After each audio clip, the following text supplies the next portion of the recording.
Peuple professionnel du Grand Sahel et d'Afrique, mon bonsoir à vous. J'espère que vous allez bien. En fait, Macron est devenu vidéoman. Il a profité de notre absence quand nous étions un peu occupés sur le terrain pour devenir TikToker, Facebooker.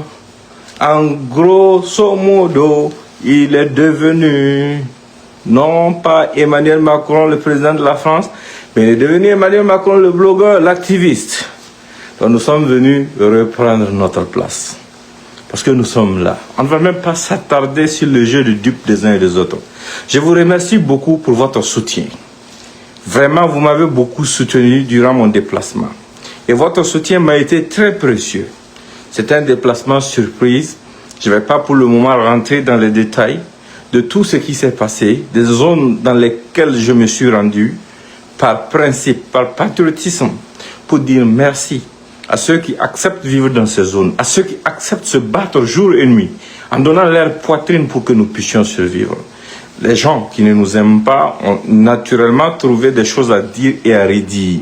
Mais notre vision va au-delà de ce que ceux qui ne nous aiment pas peuvent penser. Parce que nous ne travaillons pas pour eux.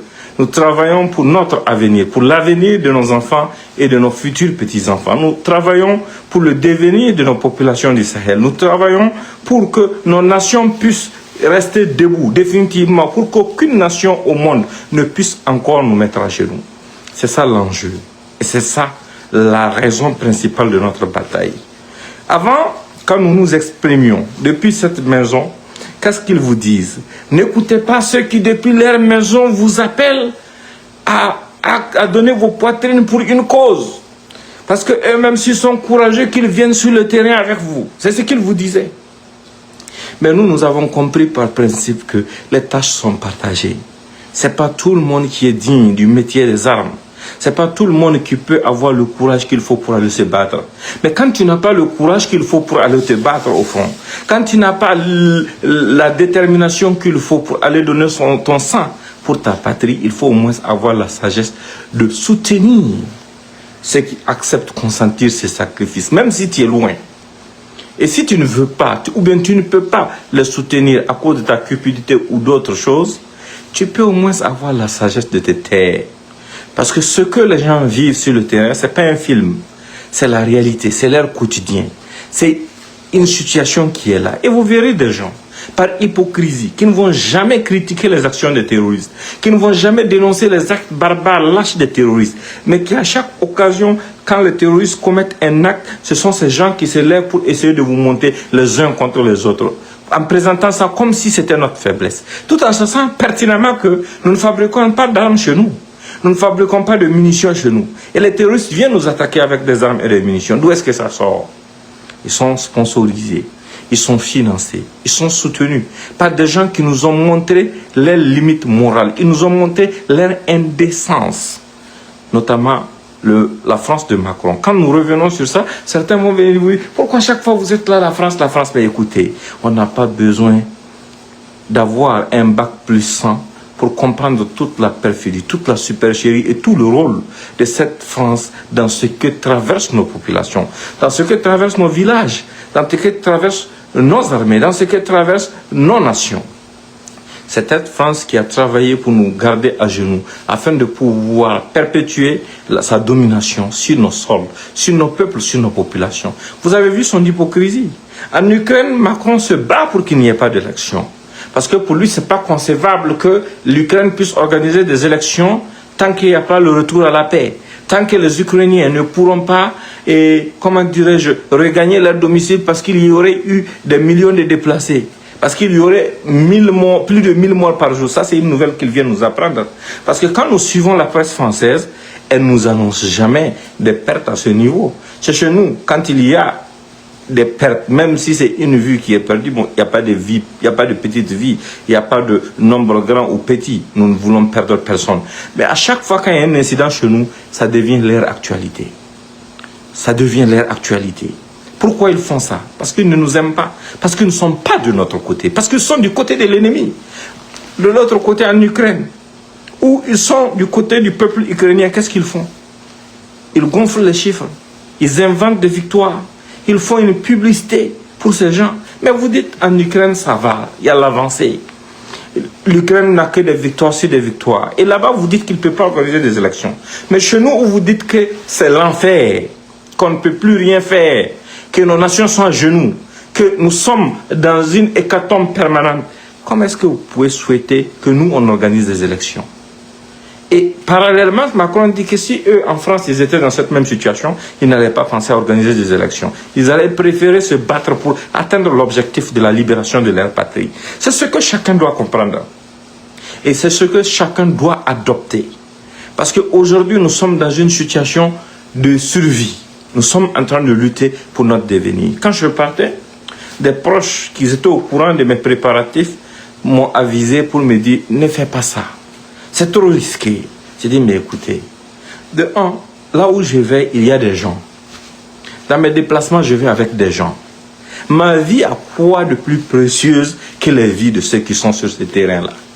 Donc, ceux qui aboyaient, qui prenaient comme prétexte le fait que nous soutenions de loin, il faut toujours mieux soutenir de loin que de lutter contre la dynamique de son pays de paix. Ça, il faut le préciser. Mais ceux qui utilisaient le prétexte que nous soyons en train de soutenir de loin, qu'est-ce qu'ils ont trouvé comme argument quand nous sommes arrivés? Que, oh, ça chauffe, les gens ont commencé à fuir, que Trump est arrivé, et nous, on va être expulsés, ou bien Ado est en train de vouloir, moi, me poursuivre. Je vais vous le répéter une bonne fois. Ado est insignifiant pour pouvoir me faire quoi que ce soit. Ado peut faire peur à ceux à qui il peut faire peur. Mais moi, il ne rentre même pas dans la catégorie de mes soucis. Ce n'est pas un vieux dictateur en fin de vie qui va être un souci pour moi. Sans aucune arrogance. Je le dis net et je le répéterai à qui voudrait bien l'entendre. Ça soit un. De deux, ils ont estimé que nous avons fui. Voilà, je suis revenu aux États-Unis. Maintenant, ils vont dire quoi? Ils vont inventer d'autres choses. Durant le trajet, ils ont essayé d'anticiper nos prochaines étapes.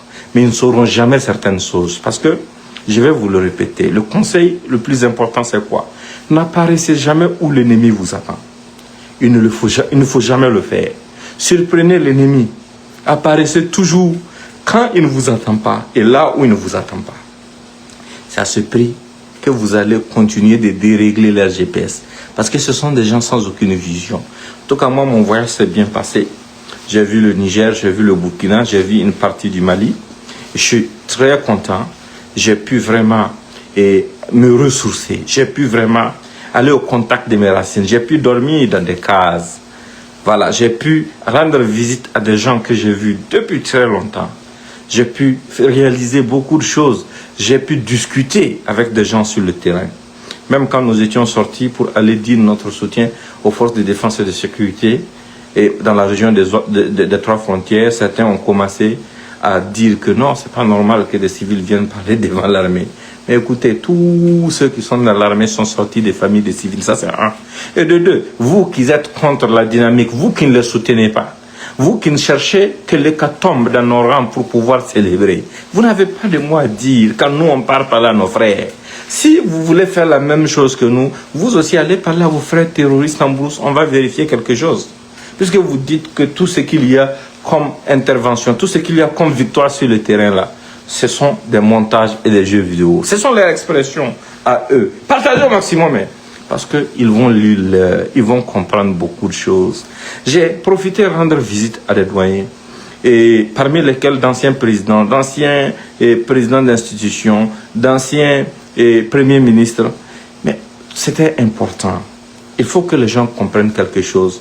Il faut que nous comprenions une chose. En tant qu'être humain, il faut savoir cultiver des valeurs comme la valeur du pardon. Le pardon est différent de l'impunité. Ce n'est pas à nous de rendre la justice. Il y a des institutions judiciaires qui sont là quand vous estimez qu'il y a une situation qui doit être réglée juridiquement. Mais en ce qui concerne des rapports entre humains, on doit être humain. Parce que le défi face auquel nous sommes là, c'est un défi qui nous concerne tous. Même ceux qui se sont extirpés et qui profitent des miettes de l'exploiteur, du colon, pour pouvoir nous mettre à l'état, eux-mêmes vont bénéficier des fruits de cette lutte. Parce que cette guerre qu'on est en train de mener, cette thèse que nous sommes en train de construire, ce rêve que nous sommes en train de bâtir, c'est pour tout le monde. C'est pour tout le monde, sans aucune exception. Et il n'y a pas quelqu'un qui va le faire à notre place. C'est pour ça qu'on doit rester soudés. Il y a des gens qui pensent que non, nous sommes arrivés à un niveau où nous-mêmes, il n'y a pas le soutien populaire qui est là. Mais laissez-les se tromper. Vous devrez rester alerte. Parce qu'une révolution, ce n'est pas quelque chose de temporaire. Vous, braves peuples, déterminés à mener le combat pour votre survie, pour notre survie, vous devez rester alerte, déterminés et engagés. Moi, en tout cas, pour ma part, bon, je vais me limiter à là et partager au maximum parce que je vais me reposer et faire un live spécial